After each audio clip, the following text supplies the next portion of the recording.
would say probably the most important thing in making a deal with anybody is first and foremost to listen.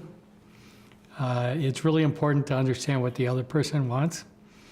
And whenever I engage in a negotiation, the way I always commence is to say to the other side, if you could make your dream deal, what would it look like? Because I need to understand what it is that they're trying to achieve and what's important to them. Then I can try to figure out if there's a deal there that accomplishes my goals and gives them what they want. If you spend all your time in a negotiation talking, you can never learn what the other side is really after.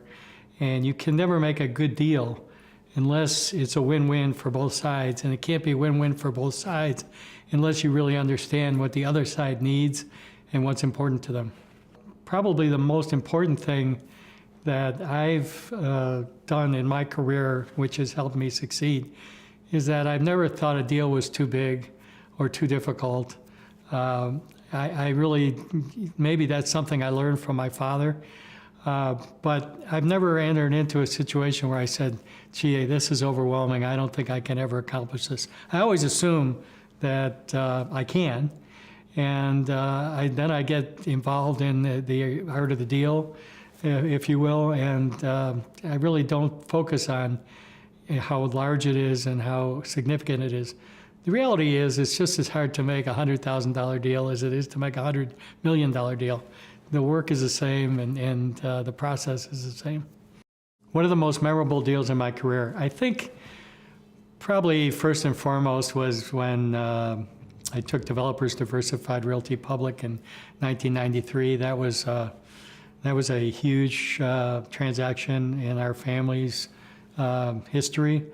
It was something that, you know, I just decided was right for us, and I told my father, let's put our companies together and do this, and he gave me his full support, and we had a very highly successful public offering.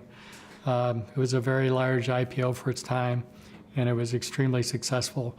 Going to the New York Stock Exchange and watching your company trade on the ticker tape is a big thrill, and I was fortunate enough to go back and ring the bell and go to the exchange several times as I ran the company for about 20 years.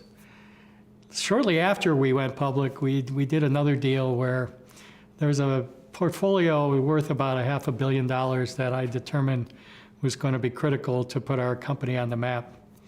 And I went after it with a vengeance. I really didn't have the capital to do the deal. I didn't have any idea how I was going to pay for it. But I figured it was a good deal, and if I could control it, the capitalization would take care of itself, and that's what happened. Our company at the time was only $400 million in assets, and this was a $500 million transaction, so it more than doubled the size of the company. And I guess you could say it was pretty bold, but that's just the way I am. I just never think anything is, you know, too large and too daunting. And once I got control of the deal, the easiest part was finding the capital, actually. I think probably the thing I'm most proud of in my career is if anybody wanted to check me out before they entered into a transaction with me, I don't think there's anybody I've ever done a deal with in my life that I wouldn't offer as a reference. And I think that if you can't do that, you're in trouble, because, you know, that'll come back to haunt you. Your integrity is critical. You have to always say what you're going to do and do what you're going to say. Don't try to outsmart people.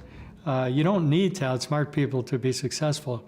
You just have to be smart enough to understand what is necessary for both sides to come out of the transaction as winners. And as long as you pursue a series of win-win transactions in your career, you know, your reputation and your relationships will take care of themselves.